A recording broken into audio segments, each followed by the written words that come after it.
Did you know that it's possible to create a drop-down menu in Excel?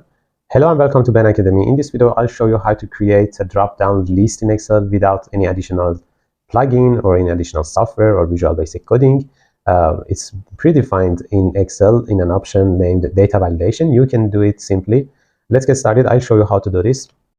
Suppose you want to create a menu from some data like this. These are the names of some persons. They can be employees of a company.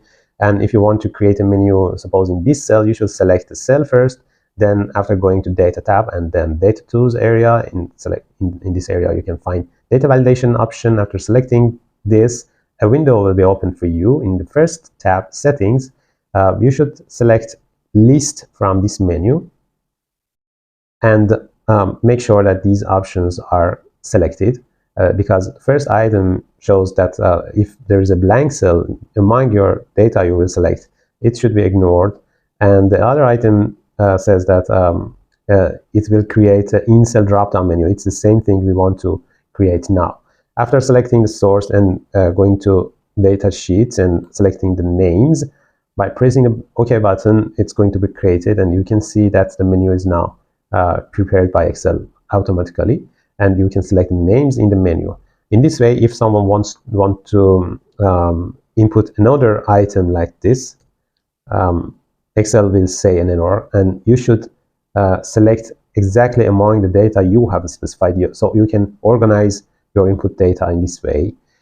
And you can also analyze the data after selecting. For example, if you create a menu with numbers like this, after selecting data validation and selecting the sources like these cells, you can see that after selecting a number, it's actually a number, and you can do everything you want. You can use formulas. You can also use formulas for text items. You can find the total length of this text, that is 13 characters.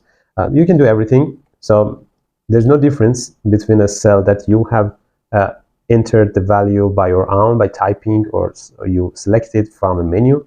But pay attention that here there's a text, and if you have written something as formula to work on the input data as numbers, it doesn't work here.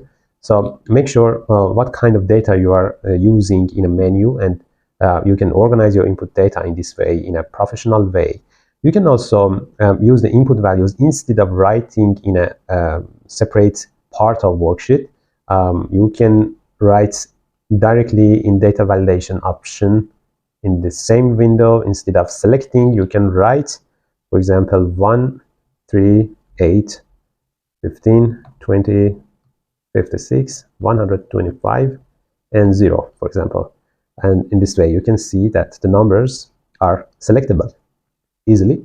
In another way, you can create a sheet just for input data and work in another sheet for selecting the input data and creating a menu. It will be more organized. For example, if you suppose this sheet as input sheet and work on another sheet like this, you can do the same again, and there's no difference here. If you go to the same sheet and select the input values, you will see that it works.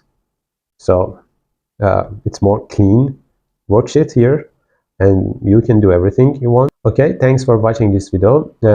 If you have enjoyed from this trick, please press the like button, and if you have any question about this option or any other options in Excel, you can write your questions in comment field.